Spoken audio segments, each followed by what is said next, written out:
పరమశివుడికి వయస్సు ఎంత? తెలుసున్నవాడు ఎవరు? అందరికన్నా ముందు పుట్టినవాడు ఆయన. పుట్టినవాడేమిటి, ఉన్నవాడు ఆయన. అన్నీ వెళ్ళిపోయిన తర్వాత అన్నీ తనలోకి తీసుకుని ఉండిపోయేవాడు ఆయన. ఇంకా ఆయనకి వయస్సు ఏమిటి? పైకి బాహ్యంలో శంకరుడు తన నింద తాను చేసుకుంటున్నాడు. చిన్నారులలోన చిన్నవాడందుమా ఏనాటి వాడొకో ఎరుకలేదు, ఆకారమనాథుడు భలే మేటియందుమా ఆకారమిట్టిదో అరయరాదు. పోనీ అంత ఎత్తుంటారండి, చాలా బాగుంటారండి అందామా? అసలు ఆయన ఆకారం ఏమిటో లోకంలో తెలిసినవాడు లేడు. 63 లీలామూర్తులు, అరూపరూపి లింగస్వరూపం, అంతటా నిండి నిబిడీకృతం అయిపోయినటువంటి వాడు. ఏదాయన రూపం? అసలు రూపం తెలియని వాడితో పెళ్ళి ఏమిటమ్మా నీకు? పైగా కులగోత్రములు 2 అరయుధమందుమా తల్లిదండ్రులు ఎప్పుడు ధరణి లేరు. కులం గోత్రం తెలుసుకోవాలా పెళ్ళంటే? కులం గోత్రం తెలుసుకుందామంటే తల్లి తండ్రి ఏరి లోకంలో? ఆయనకు పుట్టుకంటూ ఉంటే నువ్వు తల్లి తండ్రి, పుట్టుకేమిటి ఆయనకి? ఆయన మహానుభావుడు, ఉన్నది ఆయన ఒక్కడే. అటువంటి వాడికి పుట్టుక ఎందుకు ఉంటుంది? కాబట్టి పుట్టుక లేదు. అటువంటి వాడు అమ్మా నీకెక్కడ దొరికాడు? అతనితో పెళ్ళి ఏమిటి? నా మాట విను, విడిచిపెట్టేసేయి. బహుశः మాయచేత కపట మంత్రములను నిన్ను ఎట్లు ఎరిగించుకున్నాడో కాని తగినవాడు కాడు కాడు. బహుశः నీ మీద మాయో మంత్రమో వేశాడు ఇల్లాల్ని చేసుకుందామని. నా మాట విను, వదిలిపెట్టేయి అన్నాడు. అని ఊరుకోలేదు. నిజమే, పోనీ ప్రత్యక్షం అయిపోయాడు అనుకో, ఆయన సొమ్మేం పోయింది, పెళ్లి చేసుకోమంటే సంతోషంగా చేసేసుకుంటాడు. కానీ రేపొద్దున్న మీ తండ్రి అంత ఐశ్వర్యవంతుడు, మంచి పట్టుపట్టలు బంగారు పళ్ళెంలో పెట్టి కట్టుకోవో ఎల్లుడు అని ఇస్తాడు. చీనాంబరంబులు చెలువొప్ప కట్టడు మధుసెందూరేంద్ర చర్మాంబు గాని, రక్తమోడిపోతున్నటువంటి ఏనుగు తోలు ఒకటి కట్టుకొని వస్తాడు పెళ్లిపేటల మీదకి. బాగుంటుందా? ఎంత అసహ్యంగా ఉంటుంది. చీనాంబరాలు తీసుకొచ్చి కట్టుకోవయా అంటే కట్టుకోడు. అది నిండగా కనపడుతుంది, కానీ ఆయన భక్తికి ఎంత వశుడవుతాడన్నదానికి సంకేతం. అంత ఉద్ధతి చేసి కాశీపట్టణంలో అల్లరి చేసినటువంటి గజాసురుణ్ణి త్రిశూలం మీద పక్కన పెట్టి ఆయన తపస్సు చేసుకుంటుండగా సామగాన మంత్రాల చేత పరమశివుణ్ణి స్తోత్రం చేస్తే పరవశించినటువంటి పరమశివుడు ఆయన కోరికని తీర్చడానికి వెంటనే ప్రసన్నుడై, నువ్వు నా తోలు ఒలిచి ఎప్పుడూ కట్టుకుని ఉండాలి, కృత్తివాసేశ్వరుడు అన్న పేరుతో కాశీపట్టణంలో శివలింగంగా ఉండాలి, ఈ తోలు వాసన రాకూడదు, దుర్గంధం ఉండకూడదు అంటే దుర్గంధం లేని తోలుగా మార్చి నెత్తురోడుతూ అప్పుడే నవనవలాడుతున్న ఏనుగు తోలుగా కట్టుకుంటుంటాడు. బాహ్యం, ఆంతరం ఏనుగు, గజము, జగము. కొంచెం అక్షరాలు అటు ఇటు చేయండి. జగ జాయతే గచ్చతే ఇది జగత్, వచ్చి వెళ్ళిపోయేది మాయ. మాయని నేను లొంగదీయగలను, తోలు తీసి కట్టుకోగలను, మాయని నియంత్రించగలను, వహించగలను, నియంత్రించగలను, నియమించగలనని చెప్పగలిగినటువంటి పరాత్పరుడు ఆయనని చెప్పడానికి గుర్తు ఏనుగు తోలు కట్టుకోవడం తప్ప నాకున్నన్ని పంచెలు కూడా ఆయనకి లేక ఏనుగు తోలు కట్టుకున్నవాడు కాడు ఆయన. కాబట్టి చీనాంబరంబులు చెలువొప్ప కట్టడు మదసింధూరేంద్ర చర్మంబుగాని, రత్న కంకణములు రమణుడై తొడగడు పనిలోకరాజ కంకణము కాని. అమ్మ రేపు పొద్దున మీ ఇద్దరికీ పెళ్ళయిందనుకో, మీ నాన్నగారు రత్న కంకణాలు పట్టుకొచ్చి వేసుకోవాలి అంటే వేసుకోడు. శంకరాచార్యులు వారు చెప్పారు, పార్వతీ పరమేశ్వరులు ఇద్దరు కూర్చునుంటే పరమశివుడు ఎంత గొప్పవాడో స్తోత్రం చేస్తోంది సరస్వతీదేవి. చేస్తుంటే ఎంతైనా ఇల్లాలు కదూ, బేలతనం. ముగ్ధాముహుర్విధదతి వదనే మురారేహే ప్రేమత్రపా ప్రణిహితాని గతా గతాని అంటారు శంకర్లు. ముగ్ధ ఆమెకి సంతోషం భర్త గురించి చెప్తుంటే. మా ఆయన కదా అని ఎవ్వరూ చూడకుండా సభలో ఇలా పమిట కొంగు పక్క నుంచి ఆయన చేయి పట్టుకుంది. చేయి పట్టుకున్న కాసేపటికి అమ్మవారి కళ్ళల్లోంచి నవరసాలు చెప్పవలసి వచ్చింది శంకరాచార్యుల వారు. శివే శృంగారార్ధ్ర అన్న శ్లోకంలో అన్నీ చెప్పచ్చు, కానీ భయం చెప్పడం ఎలా కళ్ళల్లో? ఆదిశక్తి అయిన అమ్మవారు భయపడిందంటే అసహ్యంగా ఉంటుంది. ఎంత చమత్కారం చేశారంటే, శివుడి చెయ్యి ఇలా పట్టుకుంది ఆవిడ పమిట కొంగు చాట్ నుంచి. మా ఆయనే అని గొప్ప కొద్దీ ఏదో చల్లగా పాకుతున్నట్టు అనిపించింది. ఇలా చూసింది, ఆయన చేతి మీద పిల్లపాము ఒకటి ఈవిడి చేతి మీదకి ఎక్కుతోంది. అమ్మో అంది. హరాహిభ్యో భీత అన్నారమ్మా, నీ కళ్ళల్లో భయం అప్పుడు కనపడిందంట. కాబట్టి ఆయన ఒంటి నిండా పావులు వేసుకుంటాడు. ఒంటి నిండా పావులు వేసుకోవడం అన్న మాటకు అసలు అర్థం వేరు. ఆయన మృత్యుంజయుడు. లోకంలో అందరూ మృత్యువుకి భయపడతారు. మృత్యువుకి మృత్యువు పరమశివుడు ఒక్కడే. అందుకే వక్షస్థాడనమంతకస్య కఠినాపస్మార సంవర్ధనం బుభృత్పర్యటనం నమచ్చురచిర కోటీర సంఘర్షణం కర్మేదం మృదులస్య తావక పదద్వంద్వస్య గౌరీపతే మచ్చేతో మణిపాదుకా విహరణం శంభో సదాంగీకురు అంటారు శంకరులు శివానంద లహరిలో. అటువంటి పరమశివుడు మృత్యువులకు మృత్యు అని చెప్పడం, కాలమునకు కాలమని చెప్పడం, పాములను మెడలో వేసుకోవడం. అందుకని అమ్మాయిన పావులు వేసుకుంటాడమ్మా. రేపు పొద్దున్న రత్న కంకణాలు పెట్టుకోమంటే పెట్టుకోడు. చందన గంధంబు జానడై పూయడు మద పంచ బాణ భస్మంబు కాని. రేపు పొద్దున్న మీ నాన్నగారు అంగరాగాలు తెచ్చి, అంగరాగాలంటే ఏదో పౌడర్ డబ్బా తెచ్చి అక్కడ పెట్టి రాసుకోవాలి, సువాసన వస్తుందంటే రాసుకోడు. గబగబా వెళ్ళి ఇంతకు ముందు తన 3వ కంటి మంటతో కాల్చేసిన మన్మధుడి భస్మ తీసి ఒంటికి రాసుకుంటాడు. బాగుంటుందా? ఏమిటమ్మా ఆయనతో పెళ్ళి ఏమిటమ్మా అంటే కోరికలు లేనివాడు. కోరికలు లేనివాడు అన్న మాటకు అర్థం ఏమిటో తెలుసా? కోరిక పుట్టనివాడు కాడు. కోరిక పుట్టడానికి అసలు తనది అన్నది లేకపోతే ఓ కోరిక. తానన్నీ అయిపోయిన వాడికి కోరిక ఏమిటి? నాకు ఒకటి లేదనుకోండి, అది పొందాలని కోరిక. అసలు నాది కానిది, నేను లేనిది ఒకటి లేకుండా పోయిందనుకోండి, నేను పూర్ణుడనైపోతే ఇక నా కోరిక ఎందుకు ఉంటుంది? అది శివతత్వం. కాబట్టి ఆయన రేపు పొద్దున్న ఆ మన్మధుడి భస్మ పూసుకుంటాడమ్మా. పువ్వుల దండడు జానడై తురమడు వెలయింతలేది రే వెలుగు కాని. చక్కగా పూలదండ మెడలో ఉంచుకోవాలి, గొంగళీ పురుగు లేనిదైతే. కానీ ఆ పూలదండ వేసుకోడు. నాకుండలి నామకుటి నాస్రగ్వి నల్పభోగవాన్న హస్తాభరణో నాపి విద్యతే నాప్యనాత్మవాన్ అని రామాయణం బాలకాండ. చేతికి ఆభరణం లేకుండా, మెళ్ళో పూలదండ లేకుండా పురుషుడు ఉండకూడదని. అసలు నిజానికి సంప్రదాయం అది. నాస్రగ్వి దండ లేకుండా పురుషుడు ఉండకూడదు అని. కానీ పరమశివుడికి దండ వేశారనుకోండి, నాకెందుకు ఇవన్నీ అని ₹1 పెట్టి ఖర్చు లేని రాత్రిపూట వెలిగే చంద్రుడిని తెచ్చి పైన పెట్టుకుంటాడు. ఎలా ఉంటుంది ఏమిటి? ఇక్కడ వెలుగుతూ చంద్రవంకి ఇలా ఉంటే ఏం బాగుంటుందమ్మా? ఏమిటి ఆయనతో నీకు పెళ్ళి ఏమిటి? ఇవన్నీ అలా ఉంచు. ఇవన్నీ ఇంటనుండనొల్లడు ఉలుకులలో కాని ఎనయ సింహం ఎక్కడెద్దు కాని చెలువా చెప్ప సిగ్గయ్యేడిది వెర్రి అనగ శివుడే ఎప్పుడు వినవే చెప్పుమా అన్నాడు. నాకు చెప్పడానికి సిగ్గుగా ఉందో విషయం. ప్రపంచంలో వెర్రాడు ఎవరైనా ఉంటే శివుడోడే. నేనలేదు, బ్రహ్మచారి అంటూ ఒక మాట అన్నాడు. ఇంటనుండనొల్లడు ఉలుకులలో కాని. రేపు పొద్దున్న పెళ్ళయిందనుకో గృహప్రవేశం చేయించాలి అత్తవారింట్లో. ఎక్కడికి తీసుకెడతాడో తెలుసా? శ్మశానానికి తీసుకెడతాడు. అక్కడ మీ కాపరం ఉంటావా? ఏమిటమ్మా ఆయనతో పెళ్ళి? ఆవిడే అడిగింది పార్వతీదేవి, ఏమండి కైలాస పర్వతం మీద ఉంటాం, అఖిలాండ కోటి బ్రహ్మాండ నాయకుడు మీరు, ఎందుకంటే ఆ శ్మశానంలో ఉంటుంటారు? కొంతమంది పని కట్టుకుని అదే పనిగా శివుడు శ్మశానవాసి అని అక్కర్లేని ప్రచారాలు అన్నీ మొదలెడుతున్నారు కదా, ఎందుకంటే ఆ శ్మశానంలో ఉంటారని అడిగింది. అడిగితే ఆనాడు మహాభారతం అనుశాసనిక పర్వంలో చెప్పాడు, పార్వతి నేనేం ఉత్తినే చేతకాని వాడనై ఉండలేదు.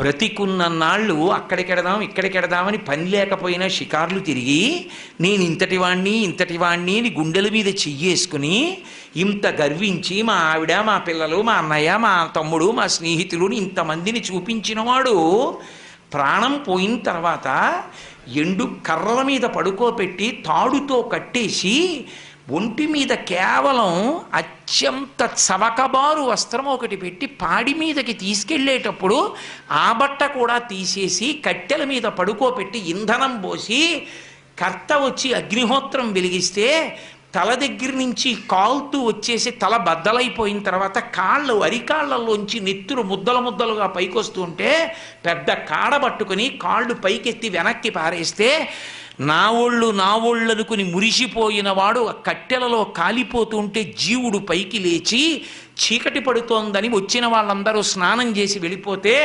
ఒక్కడే ఉండిపోయానని బెంగ పెట్టుకుని ఏడుస్తుంటే నేనున్నానని ఓదార్చడానికి ఉన్నానట. నేను లేకపోతే చచ్చినవాడు చస్తాడు పార్వతి, అందుకున్నానన్నాడు. అది ఆయన ఔదార్యం. చేతకాక అక్కడ ఉండలేదు. అన్నవాడిని ఓదార్చకుండా ఉంటే తెలిసి వస్తుంది వాడికప్పుడు శివుడు శ్మశానవాసని విమర్శించడం ఏమిటో కాదు. అసలు మీకు ఒక యథార్థం చెప్పాలంటే రెండే ఉంటాయి ఈ లోకంలో. ఉంటే శ్మశానం ఉంది, లేకపోతే మంగళప్రదత్వం ఉంది, అంతే. అసలు ఈ భూమండలమే పెద్ద శ్మశానము. చచ్చిపోయాక శ్మశానానికి తీసుకెళ్లారా? శ్మశానానికి వెళ్ళాక చచ్చిపోయారా ఎవరైనా? నాకు చెప్పండి. శ్మశానానికి వెళ్ళి చచ్చిపోయిన వాడు లేడు. ఇంట్లో చచ్చిపోయాడు, హాస్పిటల్లో చచ్చిపోయాడు, రోడ్డు మీద చచ్చిపోయాడు, ఎక్కడ పడితే అక్కడే చచ్చిపోయారు. ఆఖరికి నేను ఇప్పుడు గట్టిగా మాట్లాడుతుంటే ఈ ధ్వని ప్రకంపనలకి సూక్ష్మాంగ జీవులు చచ్చిపోయాయి. చచ్చిపోయినదంతా అమంగళత్వం, కానీ చచ్చిపోయిన వాడిని బ్రహ్మాండంలో కలిపింది ఎదుగు అమంగళత్వం అయింది. అందుకని లోకము శ్మశానమనైనాను, అసలు శ్మశానం అన్న మాట లేదనన్నాను. శివుడు శ్మశానవాసం నువ్వు గుండెలు బాదుకుని మాట్లాడడం ఏంటి? అర్థం లేని విషయం. తప్పు. అటువంటి తప్పుడు ప్రచారాలు చేయకూడదు. సనాతన ధర్మాన్ని పాడు చేయడం అది. కాబట్టి పరమశివుడు అనుశాసనిక పర్వంలో ఇటువంటి వాళ్ళు పుడతారని తెలిసే పార్వతీదేవి చెప్పించింది ఆయన నోటి వెంటే. నేను అందుకుంటాను అక్కడ కాదు. అక్కడ భూతప్రేతములు ఉంటాయి, అవి ఇళ్లల్లోకి చొరబడతాయి. చొరబడవనుకుంటున్నారేమో. ఉత్తిష్టంతో భూత పిశాచాహ అని ఎందుకంటున్నారు మరి పూజ చేసేటప్పుడు? లేని వాటిని లేమంటారా? ఇక్కడ ఉంటే కదా ఎవరినైనా అమ్మ మీరు లేవండి అంటాను. ఎవరూ లేకుండా ఉత్తినే లేవండి అంటే నేను పిచ్చాండి అంటే. ఉన్నాయి కదా భూత పిశాచాలు, అందుకే కదా ఉత్తిష్టంతో భూత పిశాచాహ అంటున్నారు. అవి ఇళ్లల్లోకి వెళ్ళి భగవత్కార్యాలు చెడగట్టకుండా నేను అక్కడ తాండవం చేస్తుంటే అవి చూస్తుంటాను. కాబట్టి ఉదారుడు, కానీ తనని తాను నింద చేసుకున్నాడు. అది విచిత్రం. ఇంట నుండనొల్లడు లుకులలో కాని ఎనయ సింహం ఎక్కడ ఎద్దు కాని. రేపు పొద్దున ఎద్దుకండి, ఆ ఎద్దు ఇదిగో నా సింహం ఉంది ఎక్కండి చక్కగా అంటే ఎక్కడో ఎద్దే ఎక్కుతాడు. ఆయన ఎద్దెక్కేది అమాయకుడై ఎక్కడో. వృషభము దేనికి సంకేతం అంటే ధర్మానికి సంకేతం. ఆయన ధర్మాన్ని ఇష్టపడతాడు. ఆయన భక్తులకు ధర్మమునందు అనురక్తి కల్పిస్తాడు. అటువంటి పరమశివ తత్వాన్ని మార్చి మాట్లాడాడు. మాట్లాడి ఎందుకమ్మా ఆయనతో పెళ్ళేమిటమ్మా, నా మాట విని విడిచిపెట్టు అని, నేను చక్కగా చూడు ఎంత యవ్వనంలో ఉన్నానో, నీకు తగినటువంటి వాణ్ణి కాబట్టి నన్ను తగిలి నీవు నా వెంట చనుదెమ్ము వనటకుంద నేత్ర వనజనేత్ర, నన్ను తగులుకుని నాతో వచ్చేయి, వదిలేయి తపస్సు అన్నాడు. విందావిడ. వీడట బ్రహ్మచారియట, వీనుల పెట్టగరాని మాటలే ఆడుచునున్నవాడు, నమశివాయయుండు ఆడగరాదు. వీని కపటాత్ముని వీపున వేసి ద్రొబ్బుడని ఉగ్రత పల్కిన కాంతలందరూ. వీడు ఇష్టం వచ్చినట్టు మాట్లాడుతున్నాడు, శివనింద చేస్తున్నాడు. ఎవరో నమశివాయ అన్న మాట తప్ప అనకూడదు, వినకూడదు. కాబట్టి వీడిని వీపు మీద 4 వేయండి, పండ్లు ఉడగ వేసి ద్రొబ్బుడని, పళ్ళు ఊడిపెట్టుకొట్టి లాగా పారేయండి అది అనేటప్పటికీ చిలికెత్తెలందరూ వచ్చారు. అప్పుడు పరమశివుడు సాక్షాత్కరించాడు. మహాతల్లి స్తోత్రం చేసింది, పూజించింది. నిన్ను నా ఇల్లాల్ని చేసుకుంటున్నాను. ఇల్లాల్ని చేసుకోవడం ఏమిటి? ఆవిడ ఎప్పుడు ఇల్లాలి. దా వృషభవాహనాన్ని అధిరోహించు, కైలాసానికి వెళ్ళిపోదాం అన్నాడు. నేను ఆనందావిడ. అదేమన్నాడు? దక్ష ప్రజాపతి కూతురుగా వచ్చినప్పుడు అలాగే వచ్చాను, ఇప్పుడు అలా రాను. పార్వతీ కళ్యాణంలో కన్యావరుని చేసి నువ్వు మా నాన్నగారి ఇంటికి దూతల్ని పంపి నన్ను నీ భార్యగా చేసుకో. ఆడపిల్ల ఉన్నవాడు ఫోటో జాతకం పట్టుకు తిరగకూడదు, మగపిల్లాడు ఉన్నవాడు తిరగాలి. మా అబ్బాయికి తగిన అమ్మాయి ఎక్కడుందండి అని. అసలు మీరు కళ్యాణ ప్రకరణంలో, వివాహ ప్రకరణంలో మగపిల్లవాడు తండ్రి తిరుగుతాడు, అంతేకాని ఆడపిల్ల తండ్రి తిరగడు. కలియుగం అన్నీ తిరగబడిపోయి. కాబట్టి నువ్వు దూతల్ని పంపు అంది. సరే అలాగే పంపుతానన్నాడు. సప్తర్షుల్ని పిలిచాడు, అరుంధతీదేవిని పిలిచాడు. మీరు వెళ్ళండి, పార్వతీదేవి యొక్క క్షేమవార్తని కనుక్కోండి, నాకు తగిన ఇల్లాలు అని చెప్పి ఆవిడ్ని నా భార్యని చెయ్యండి అని చెప్పి అందరికీ చెప్పి అరుంధతీదేవిని మాత్రం ఒక్కదాన్ని పిలిచి ఒక మాట అన్నాడు. ఈ లోకంలో ఒక పెద్ద పోకడొకటి ఉంది. అరుంధతి వనిత కూతుల పిండ్లి చేయునెడలన్ వాచాలకుల్ తల్లులేయని లోకంబులు పల్కుగా ఉన్న సతీని వద్రీచు ఇల్లాలితో వనరన్ కన్యకుకున్ వరండుతగు ఎలా విచారింపగా ఎని కార్యంబు ఘటింపగా పలుకు మీ అంభోజ పత్రేక్షణ. ఈ లోకంలో ఒక దిక్కుమాలిన అలవాటు ఉంది. ఆడపిల్లని ఇచ్చేటటువంటి తల్లిదండ్రుల్లో తల్లి ఉందే, ముందు పెళ్ళి కుదరగానే సంతోషిస్తుంది. అబ్బా మన అదృష్టం అన్నట్టు. ఇంకా తర్వాత ఏమండి వాళ్ళు అది పెట్టద్దు, ఇది పెట్టద్దు, ఆ పిల్లాడు ఏమిటండి, వాళ్ళ నాన్నగారు ఏమిటండి, వాళ్ళ అమ్మ ఏమిటండి అని వాచాలకులు తల్లులే, ఆడపిల్లల తల్లులే అక్కర్లేని కూడా వాళ్ళన్నీ తెస్తారు. నేను క్షమింపబడేదను కాక. వాచాలకులు తల్లులే అని లోకంబులు పలుకు కావున. శివుడు తన మీద పెట్టలేదు, లోకంబులు పలుకుతుంటాయి. అందుకని నీ వద్రీషు ఇల్లాలితో, మేనకాదేవి దగ్గర జాగ్రత్త సుమా. ఆయనకి ఏముంది, ఎంత ఉంది ఇన్ని అడుగుతుంది. ఆయన తగినవాడేనమ్మా అని చెప్పి పెళ్లి కుదుర్చు తల్లి, ఆ పిల్ల నాకు దక్కేట్టుగా చూడు అని బతిమాలుకుని పంపించాడు. కాబట్టి వాళ్ళని పంపించాడు. వాళ్ళు చూశారు, వెనక్కి వచ్చారు. మేనకాదేవి ఒప్పుకుంది, హిమవంతుడు ఒప్పుకున్నాడు. అంతా పూర్తి. నీలాహిమేని కంటెను నీలాలుల కంటే ఇంద్ర నీలము కంటెన్ నీల రుచి పోలు నంబుక నీలాలకలేమి చెప్ప నీలగ్రీవా అన్నారు. చాలా అందమైందయా, నీకు తగిన ఇల్లాలన్నారు. సంతోషించారు. అన్నీ పూర్తయిపోయి తర్వాత దేవతలు వచ్చారు. వచ్చి శివ ఒక చిన్న విజ్ఞాపన అన్నారు. ఏమి చెప్పండి అన్నాడు. అయ్యా మీరు కానీ పార్వతీదేవిని కళ్యాణం చేసుకుంటే త్రికరణ శుద్ధిగా మేనకా హిమవంతులు కన్యాదానం చేసేస్తే ఇక వాళ్ళకి రూపం ఉండదు, మోక్షం వచ్చి మీలో కలిసిపోతారు. హిమాలయ పర్వత ప్రాంతములు లేకపోతే తపోభూములు ఉండవు, ఎవరూ తపస్సు చేసుకోవడానికి అనువైన భూమి ఉండదు. అందుకని వాళ్ళకి త్రికరణ శుద్ధి లేకుండా కన్యాదానం చేసేటట్టు మీ పెళ్ళి మీరు పాడు చేసుకోండి అన్నారు. లోక కళ్యాణం అంటే లోకం కోసం ఔదార్యం అంటే పరమశివుడు. తప్పకుండా వాళ్ళు త్రికరణ శుద్ధి లేని కన్యాదానం చేసేటట్టు నేను చేసుకో. పరమశివుడి పక్కన రాని వాళ్ళెవరు? బ్రహ్మగారు, విష్ణువు, లక్ష్మీదేవి, సరస్వతీదేవి, ఋషులు, ప్రమథగణాలు, దేవతలు అందరూ పరమశివుడి పనుపున బయలుదేరారు. భక్తకోటి అంతాను. హిమవంతుడు ఆయన చుట్టాలకు ఆయన వేశాడు. ఆయన చుట్టాలు ఎవరుంటారు? అరుణాచలం, వెంకటాచలం, అంజనాద్రి, నీలాద్రి, గరుడాద్రి వీళ్ళకి వేస్తూ పుత్రమిత్ర సపరివారముగా రమ్మని వేశాడు. పర్వతాలకి కూతుళ్ళు ఎవరు? నదులు. నదులకి భర్తలు ఎవరు? సముద్రాలు. అందుకని అల్లుళ్ళు. కాబట్టి సముద్రాలు, నదులు, క్రూరమృగాలు, సాధుమృగాలు, పర్వతాలు, పర్వతాల మీద ఉండే చెట్లు, చామలు, శలయేళ్ళు ఇన్ని బయలుదేరి ఇవన్నీ హిమాలయాలకు వెళ్ళిపోయాయి. పరమశివుడు పనుపున అందరూ హిమాలయాలకు వెళ్ళిపోయారు. వెళ్ళిపోయిన తర్వాత పెళ్లికి తెల్లవారుజామున బయలుదేరింది ఊరేగింపు. ఎక్కడి నుంచి? కైలాస పర్వతం దగ్గర నుంచి వస్తున్నారు. గవాక్షంలో నిలబడింది మేనకాదేవి నారదుడితో కలిసి. ఒక్కొక్కళ్ళు వస్తున్నారు. అబ్బా వెలిగిపోతున్నాడు, ఆయనేనా మా అల్లుడంది. కాదమ్మా, సూర్యుడు దిక్పాలకుల్లో ఒకడు. ఆ వెనక వస్తున్నాడు. ఎవరో బాబాయ్ నల్లగా ఉన్నాడు దున్నపోత మీద, ఆయన ఎవరా? నీ అల్లుడు కాదు, బెంగపెట్టుకోకు, యమధర్మరాజు గారు. ఆ వెనకాతలు అబ్బా చల్లగా ఎంత బాగున్నాడో, ఎవరు? చంద్రుడు, మీ అల్లుడు కాడు. ఈయనెవరోనయ్యో చాలా అందంగా ఉన్నాడు, ఎర్రగా ఉన్నాడు, కాంతులీనుతున్నాడు. బ్రహ్మగారు, మీ అల్లుడి దగ్గర పురోహితుడమ్మా, పెళ్లి చేయడానికి వచ్చే బ్రహ్మగారు ఆయన మీ అల్లుడు కాదు. ఓ అలాగా, ఇతనెవరో నీలమేఘశ్యాముడు, చాలా అందంగా ఉన్నాడు, శాంతాకారం, భుజగచైనం, పద్మనాభం, సురీశం. అమ్మ ఆయనకి మీ అల్లుడికి భేదం చెప్పకూడదు, కానీ ప్రస్తుత మీ అల్లుడు కాడు. ఆయన వెళ్ళిపోయాడు. ప్రదోష వేళ అయిపోయింది, రాడు. వెడుతూనే ఉంది ఊరేగింపు. వస్తున్నారు మగపెళ్లివారు. అలా ఆఖరికి ఒక ఆయన వచ్చాడు. చుట్టూ భూతప్రేత పిశాచాలు ఉన్నాయి, ప్రమదగణాలు ఉన్నాయి, మధ్యలో దిగంబరంగా తాండవం చేస్తూ వస్తున్నాడు. అడగలేదు మేనకాదేవి ఆయన అల్లుడా అని.